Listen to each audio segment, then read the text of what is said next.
Bueno, continuamos con la fisiología de la reproducción del macho.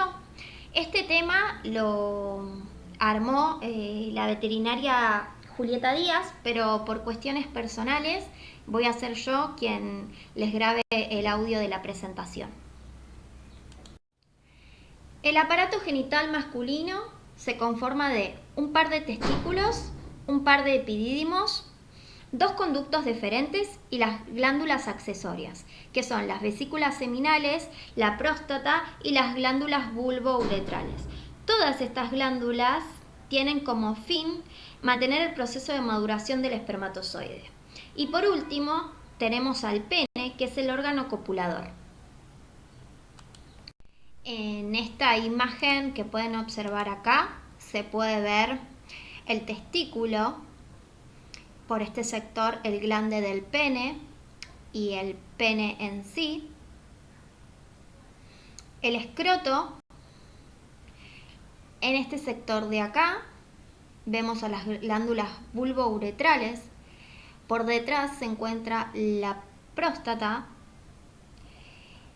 se continúa con el conducto deferente y el cordón espermático.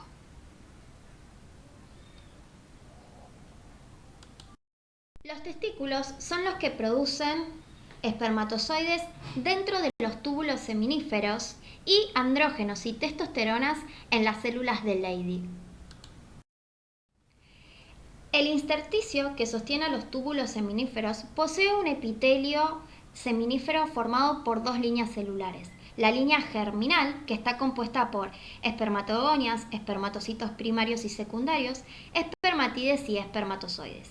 Y la línea de sostén, que está compuesta por las células de Sertoli. Lo que podemos observar en esta imagen es un corte transversal de túbulos seminíferos. Dentro del túbulo hay un comportamiento basal ocupado por las espermatogonias y las células de Sertoli.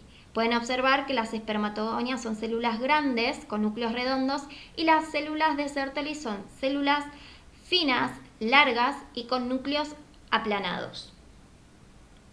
Y un comportamiento apical con un ambiente especial donde los espermatocitos sufren la meiosis y pasan a ser espermatides y espermatozoides. Acá pueden observar la luz del túbulo y estas son las colas de los espermatozoides. Las células de Sertoli nutren a las células en desarrollo y también forman la barrera hematotesticular que separa ambos compartimientos, el basal del apical, y protege a las células germinales más desarrolladas de la entrada de compuestos de la sangre que pueden serle nocivos. Las células de Sertoli, como pueden ver, se ubican desde la membrana basal hasta la luz del túbulo. En sus paredes hay cavéolas donde se ubican las células germinales. Por debajo y en contacto de la membrana basal se presentan las espermatogonias, como habíamos dicho antes. Algunos se diferencian comenzando la primera parte de la meiosis. Salen del compartimento basal y pasan lateralmente al compartimento apical, deslizándose sobre la membrana de las células de Sertoli. Los espermatocitos son las primeras células meióticas grandes.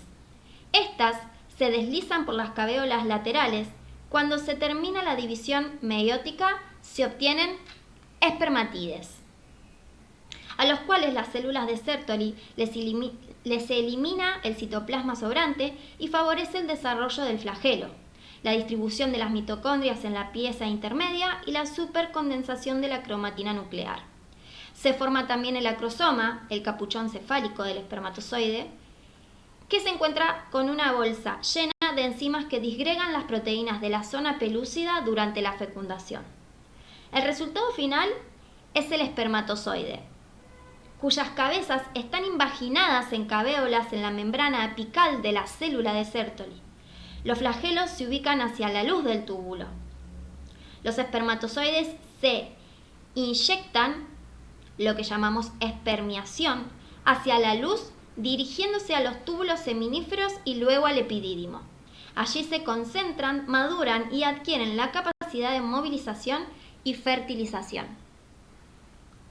Podemos decir hasta ahora entonces que las células de Sertoli tienen diversas funciones. Algunas de ellas son función de sostén, remoción de espermatozoides anómalos, interviene en la espermiación, produce síntesis de proteína ligadora de andrógenos, síntesis de estrógenos, inhibina y transferrina y forma, como mencionamos anteriormente, la barrera hematotesticular.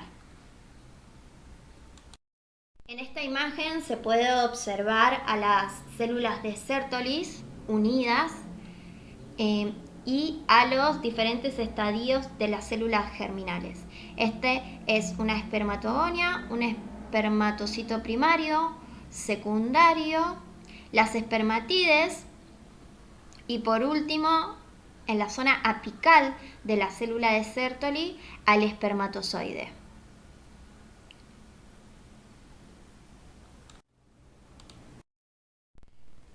Las funciones sexuales masculinas están reguladas por el eje hipotálamo, hipófisis, testículo. El hipotálamo libera hormona liberadora de gonadotrofinas que actúa sobre la hipófisis liberando FSH y LH. En el testículo, la LH se conjuga con los receptores de las células de Leydig, estimulándolas para la producción de testosterona. Esta difunde a la sangre y al líquido intersticial, donde se une a proteínas fijadoras de andrógenos sintetizadas por las células de Sertoli, que los transportan a los túbulos seminíferos. Dentro del testículo, las células blanco de la testosterona son las células de Sertoli. La proteína fijadora también facilita el transporte de testosterona al epidídimo, donde facilita el tránsito y ayuda a la maduración espermática. En tanto, la FSH actúa sobre los receptores de las células de Sertoli y junto a la testosterona estimula diversas funciones de estas células, como la síntesis de proteína transportadora de andrógenos, la síntesis de estrógenos, la síntesis de inhibina y la síntesis de transferrina, importante para la transferencia de nutrientes a las células germinales. Por último, voy a mencionarles las funciones de la testosterona. Esta actúa en el descenso testicular, sobre el desarrollo de caracteres sexuales primarios, en la distribución especial del pelaje corporal, produce hipertrofia de la mucosa laríngea y agrandamiento del órgano para la vocalización, actúa en el anabolismo proteico, produce un aumento de la matriz ósea y retención de calcio y actúa sobre el comportamiento específico, ¿no?, del macho. Bueno chicos, terminamos esta parte de la clase del día de hoy hablando de las características reproductivas de los animales de laboratorio. Yo voy a hablar de la rata, el ratón, el conejo y el cobayo. Comenzamos hablando de la rata. En cuanto a la hembra, podemos decir que tiene una clasificación reproductiva poliéstrica continua, que la pubertad surge a partir de la apertura vaginal de esta hembra, que puede darse entre los 34 a 109 días, dependiendo del animal en sí, pero en un promedio general esto se produce a los 72 días. El primer ciclo fértil es a los 77 días, pero se recomienda aparearlas a partir de los 90 días de vida, ya que el apareamiento de hembras mal desarrolladas o muy jóvenes favorece la aparición de dificultades durante el parto, como pueden ser las distocias. También puede haber un aumento entre los intervalos de las camadas, una disminución en el número de crías por parto y generalmente el peso de estas crías también suele ser inferior a los estándares para las distintas cepas. En cuanto al macho, su capacidad reproductora surge a partir de los días entre 50 y 60. El macho siempre llega antes a la pubertad porque tiene una diferencia notoria de tamaño con la hembra y los animales más grandes siempre llegan a su edad reproductiva más rápido.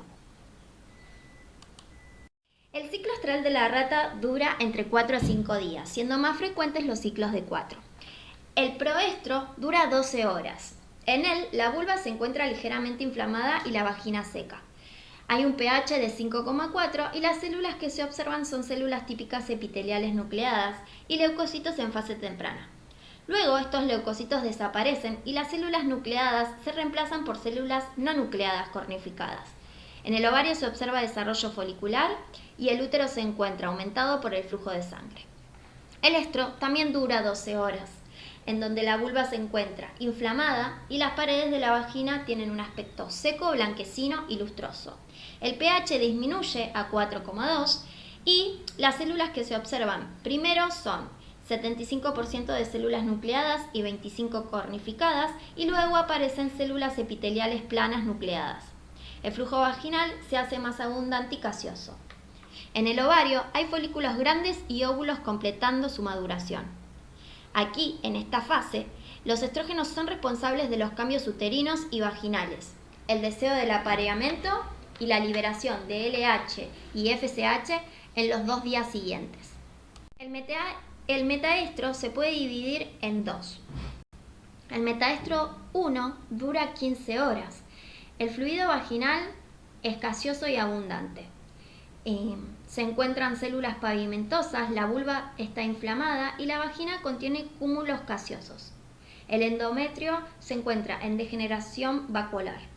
La ovulación, que es múltiple y espontánea, ocurre en esta fase como respuesta al pico ovulatorio de LH. El metaestro 2 dura 6 horas, en donde la vulva ya se encuentra en un estado normal.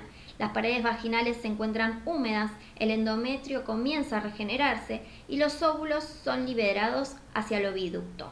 Las células que se presentan son cornificadas y aparecen nuevamente los leucocitos. El diestro dura 57 horas. Contiene un flujo vaginal con células epiteliales y leucocitos. El pH aumenta a 6,1 y en el ovario hay cuerpos lúteos en plena función. La ovulación, como mencioné anteriormente, es espontánea y múltiple. La gestación dura entre 22 a 23 días y el parto dura aproximadamente 90 minutos. Las camadas pueden ser de entre 6 a 12 crías, dependiendo de la cepa o la colonia animal, y la lactación dura 21 días. Lo que podemos observar en esta imagen es lo que nosotros llamamos tapón vaginal. Es un tapón que el macho le coloca a la hembra. Este está formado por semen y secreciones de las glándulas coagulantes del macho que forman este tapón, que dura aproximadamente entre 12 y 24 horas, impidiendo la pérdida de eyaculado por la vulva. Continuamos con ratón. La hembra, al igual que la rata, es una hembra poliéstrica continua. La pubertad, en ambos casos, tanto en hembras como machos, se da a partir de los 30 días de vida. El ciclo estral de la hembra dura entre 4 a 6 días. Y a diferencia del ciclo de la rata, el pico de LH se produce en el proestro y la ovulación se desencadena en el estro. Como particularidad en esta especie podemos observar el efecto Bruce y el efecto Witten, que también puede aparecer en la rata. El efecto Bruce es el bloqueo de la preñez o la posible reabsorción del embrión de entre 1 a 5 días de vida. Esto sucede cuando la hembra fecundada se introduce en donde se encuentra o ha estado en fecha reciente un macho que no la fecundó. Y también sucede si a esta hembra se la separa inmediatamente del macho y luego de un tiempo se lo vuelve a introducir, esta ya no lo reconoce. El efecto Witten es sincronización del celo en hembras agrupadas en ausencias de macho. Esto sucede primero por inhibición de FSH y luego por aumento de producción de LH, lo que produce pseudopreñez y anestro continuo. La ovulación es espontánea y múltiple. La gestación dura entre 19 y 21 días, un poquito más corta que la de la rata. Y las camadas pueden ser, dependiendo de la cepa o la colonia, de entre 6 a 12 crías. Y la lactación, al igual que la rata, dura 21 días. Con respecto a los cobayos, podemos decir que la hembra también es poliéstrica continua o anual, pueden encontrarlo como anual en algunos libros, que su primer estro sucede entre los días 60 y 70. La hembra ya se encuentra apta por el servicio y lo que suele hacer es aparearse por única vez, ya que luego se le sueldan los huesos que conforman el canal de parto, lo que llevaría a producirse distocias. El ciclo estral es un ciclo que dura 16 días y lo que tienen que saber es que el estro dura 8 horas. La característica del macho es que su conducta sexual aparece a los 30 días. La ovulación de la hembra es espontánea, la gestación dura 68 días y pueden tener una camada de entre 3 a 5 crías. Estas crías nacen completamente desarrolladas. Pueden observar en la imagen que la cría nace con los ojos abiertos, los canales auditivos abiertos y pocas horas después de nacer ya pueden comer sólido y beber agua por sus propios medios. Aunque la lactación dura 21 días y se recomienda dejar a las crías por este periodo de tiempo. Por último tenemos el conejo. Podemos decir que la pubertad en razas pequeñas ocurre a partir de los 4 meses de vida y en razas más grandes entre los 5 y 7 meses. La hembra es poliéstrica continua, pero la ovulación, a diferencia del resto de las especies que nombré anteriormente, es inducida a través del coito o de un estímulo externo adecuado. El ciclo estral no está definido, pero en algunos libros pueden encontrarlos divididos en 2 fases, la de estro y diestro. La fase de estro es lo que nosotros llamamos periodo de calor, en donde aquí las hembras son fértiles y se corrobora observando que la vulva se encuentra roja y caliente. Y en la etapa de diestro podemos observar que la vulva se encuentra en un estado normal y pálida. La gestación dura entre 30 a 33 días y las camadas pueden ser de entre 8 a 6 crías dependiendo de la raza. En esta diapositiva lo que podemos observar es cómo se realiza la inducción de la ovulación. Los estímulos externos o el coito lo que hacen es estimular al hipotálamo para que libere hormona liberadora de gonadotrofinas y que estimule a la hipófisis para que libere LH y así se produzca el pico ovulatorio. En consecuencia, va a suceder la ovulación que va a tardar entre aproximadamente 10 a 12 horas después de haberse realizado el coito. Una característica muy importante que tiene el macho es que su eyaculación es fácilmente detectable. ¿Por qué? Porque luego de la penetración, este cae de costado emitiendo un chillido y golpeando con sus patas traseras el piso del alojamiento en donde se encuentre. Bueno chicos, y acá les dejo la bibliografía con la que realicé esta presentación. Es el libro de Fisiología Animal Comparada, el de ustedes, el de Bioterio. Y un apunte que se encuentra en la página de la Facultad de Reproducción en Animales de Laboratorio, que lo realizó Federico Bullase y Paola Galassi. Lo pueden encontrar en la página.